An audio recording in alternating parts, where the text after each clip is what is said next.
सो बच्चों आज हम लोग देखो अभी हमने पार्ट फर्स्ट में क्वाड्रिलेटरल के बेसिक्स पे डिस्कस किया। क्वाड्रिलेटरल क्या होता है, उसमें क्या क्या चीज़ें हमें देखने को मिलती है।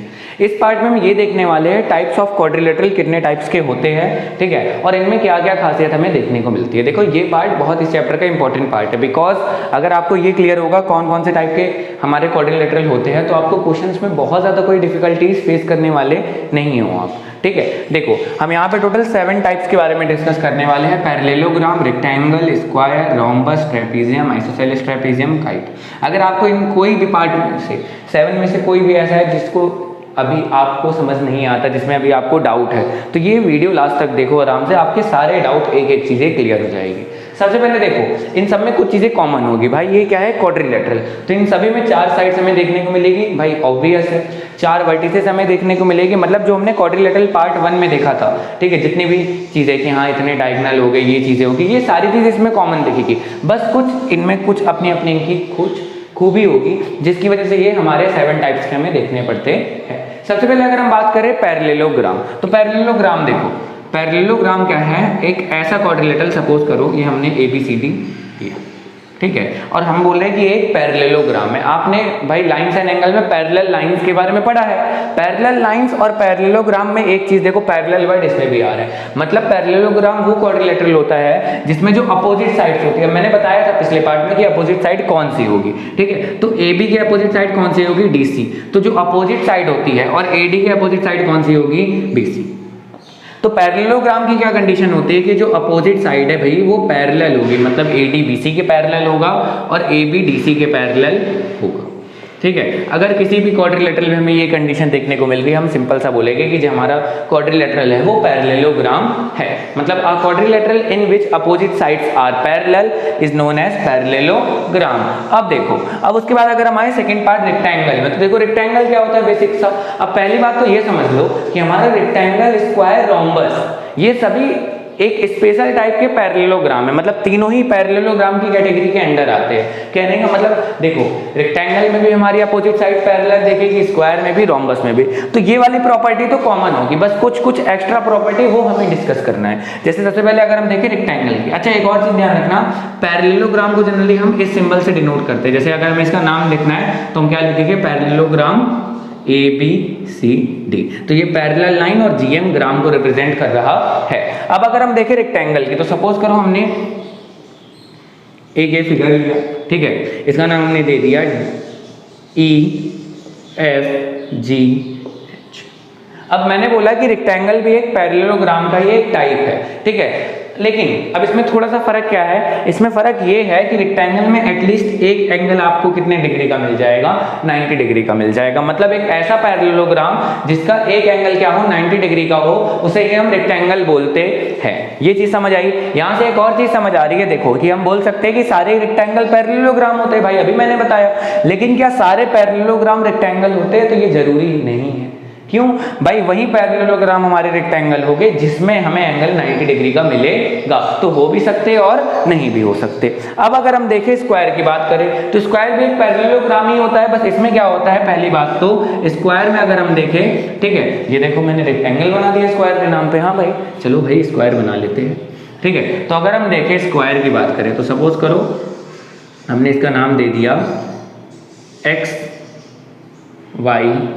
XYZV, थोड़ा अजीब नाम हो गया लेकिन कोई बात नहीं, XYZV हमने इसका नाम दे दिया। अब स्क्वायर का, स्क्वायर एक ऐसा पैरेललोग्राम होता है जिसमें चारों साइड क्या है, इक्वल है। पहली बात मतलब देखो ये कंडीशन इसमें भी फॉलो होगी, बस इसमें क्या होगा, XY YZ ZV VX, ये चारों साइड आपस में क्या होगी, इक्वल होगी, और इसका एक एंगल कितनी डिग्री का होगा, 90 डिग्री का। मतलब कहने का मतलब भाई सारे स्क्वायर पैरेललोग्राम हो गए, क्यों भाई, अपोजिट साइड तो पैरेलल इसमें भी है, बस क्या एक्स्ट्रा प्रॉपर्टी है इसकी, इसकी चारों साइड्स क्या होगी, इक्वल होगी, और एक एंगल 90 डिग्री का होगा। अब देखो, अब अगर हम रेक्टेंगल और स्क्वायर के बीच में रिलेशन निकालने की कोशिश करें बच्चा, तो ध्यान से समझना, क्या मैं ये कह सकता हूं कि सारे स्क्वायर मेरे रेक्टेंगल भी होंगे? एक बात सोचो मन में। अब देखो मैं ये कह सकता हूं कि सारे स्क्वायर हमारे रेक्टेंगल हो गए, क्यों? रेक्टेंगल में हमने क्या प्रॉपर्टी देखी कि भाई रेक्टेंगल एक पैरेललोग्राम है, मतलब अपोजिट साइड्स क्या होगी हमारी, पैरेलल, और एक एंगल 90 डिग्री का होना चाहिए। क्या इस फिगर में अपोजिट साइड्स पैरेलल है? यस। क्या एक एंगल 90 डिग्री है? यस। तो क्या ये रेक्टेंगल होगा? यस। अब आप बोलोगे सर नहीं, इसमें तो साइड्स इक्वल नहीं है सारी, और इसमें तो इक्वल है। तो भाई ये हमने तो कहीं पे बात करी ही नहीं, ठीक है। हमने रेक्टेंगल में ये थोड़ी ना कहीं पे बोला है कि इसमें सारी साइड्स बराबर नहीं हो सकती। अगर हम ये बोल देते कि सारी साइड्स बराबर नहीं हो सकती, तब इन दोनों में कोई रिलेशन नहीं निकलता। लेकिन अभी के लिए हम बोल सकते हैं कि सारे स्क्वायर हमारे रेक्टेंगल होते हैं। लेकिन इसका अपोजिट देखोगे तो ये ट्रू नहीं है, रेक्टेंगल स्क्वायर हो भी सकता है और नहीं भी। वही रेक्टेंगल स्क्वायर हो सकता है जिसमें सारी साइड्स क्या हो हमारी बराबर। जैसे किसी ने रेक्टेंगल ड्रॉ करा, ठीक है, और उसने बोला कि स्क्वायर है कि नहीं, तो पहले आपको देखना पड़ेगा कि उसमें सारी साइड्स बराबर है कि नहीं। तो आपने पैरेललोग्राम, रेक्टेंगल, स्क्वायर, ये तीनों चीजें देख ली। अब अगर हम देखें रोम्बस, तो रोम्बस क्या है समझो।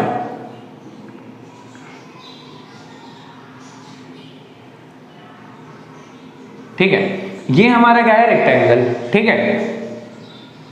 ये हमारा छोटू सा क्या है? स्क्वायर। और इसी को आप देखो, एक चीज समझना मेरे, क्या कहते हैं आप ध्यान से, आप डायग्राम से ज्यादा कॉन्सेप्ट पे फोकस करना। अगर हम इसको देखें तो मैं इसको कह दे रहा हूं ये हमारा क्या है? रोम्बस। और इसका नाम मैंने क्या दे दिया? PQRS। अब रोम्बस क्या होता है? रोम्बस एक ऐसा पैरेललोग्राम है जिसमें चारों साइड्स क्या है?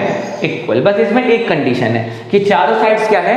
इक्वल। अब डाउट आता है कि सर रोम्बस और स्क्वायर के बीच में डिफरेंस क्या है? बच्चा देखो, स्क्वायर में क्या है? चारों साइड इक्वल है, लेकिन एक एंगल 90 डिग्री का भी होना चाहिए, it is necessary. But rhombus में ऐसी कोई बात नहीं कही गई। इसका मतलब हम ये भी बोल सकते हैं कि सारे स्क्वायर हमारे रोम्बस होते हैं।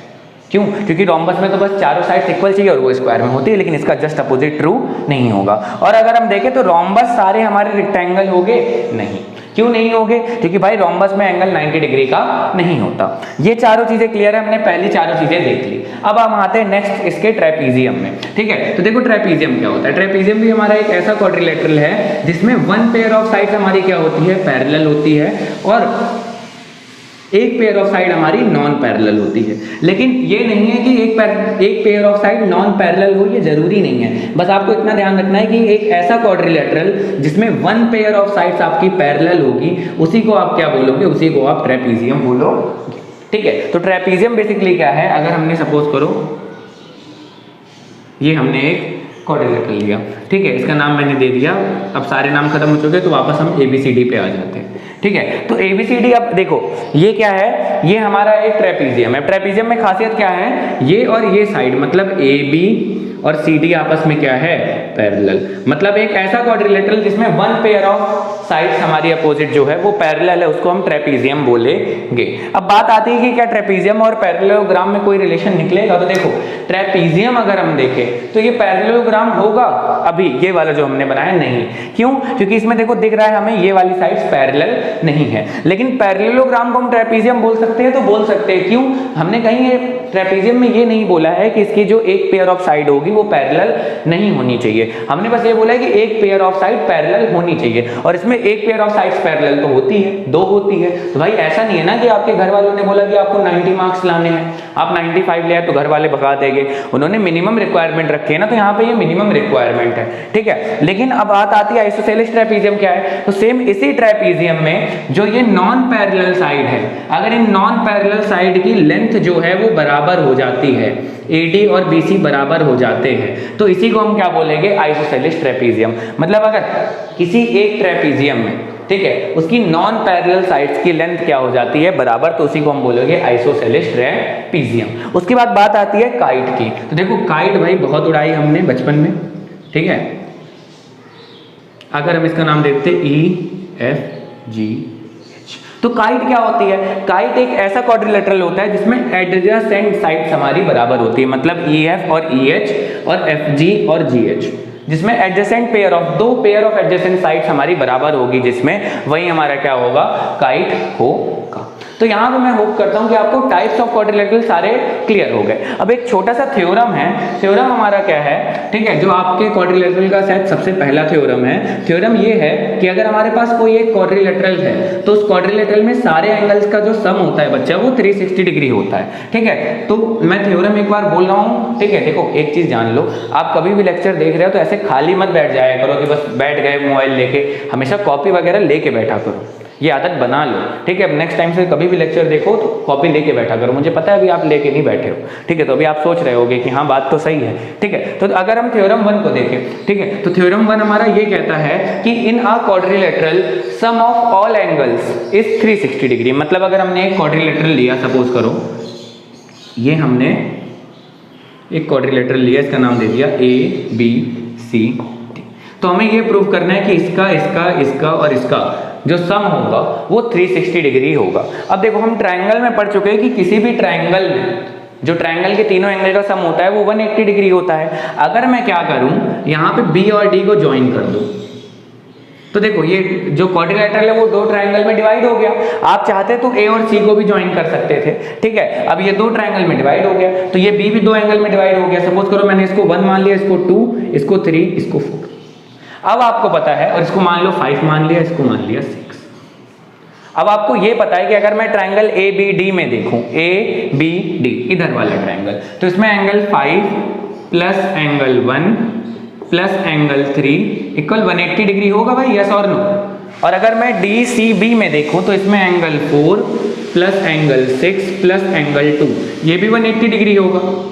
इसको आप मान लेना इक्वेशन फर्स्ट, इसको सेकंड, दोनों को ऐड कर दो। दोनों को ऐड करोगे तो क्या आएगा, angle 5 plus angle 1 plus angle 3 plus angle 4 plus angle 6 plus angle 2 equal 180 plus 180 कितना हो जाएगा, 360। अब ये बताओ एंगल 5 किसकी जगह आया था, एंगल A की जगह। एंगल 1 और एंगल 2 इन दोनों को पास पास लिख लो। उसके बाद एंगल 3 और 4 ऑलरेडी पास पास लिखे रहने दो इनको, ठीक है। और एंगल 6 किसकी जगह पे आया था सर, C की जगह पे, एंगल C की जगह पे। अब देखो 1 और 2 मिलके हमारा क्या बन जाएगा, एंगल B। भाई 1 और 2 पूरा मिला दोगे तो B ही तो बनेगा। और 3 और 4 मिलके हमारा क्या बन जाएगा, D plus C equal 360 degree. इसी को अरेंज करके लिख दोगे तो A plus B plus angle C plus angle D equal 360 degree. बस यही आपका नॉर्मल सा पहला थ्योरम है जो आपको प्रूव करना है, ठीक है। तो मैं होप करता हूं कि आपको यहां तक सारी चीजें क्लियर है। अगर आपको यहां तक सारी चीजें क्लियर है तो देखो सबसे पहले इन सारी चीज को रिवाइज कर लेना। नेक्स्ट पार्ट में हम कोशिश करेंगे कि हम जो इसके इंपॉर्टेंट क्वेश्चन है वो हम आप लोग को करवा दें, ठीक है। So thank you for watching till the end.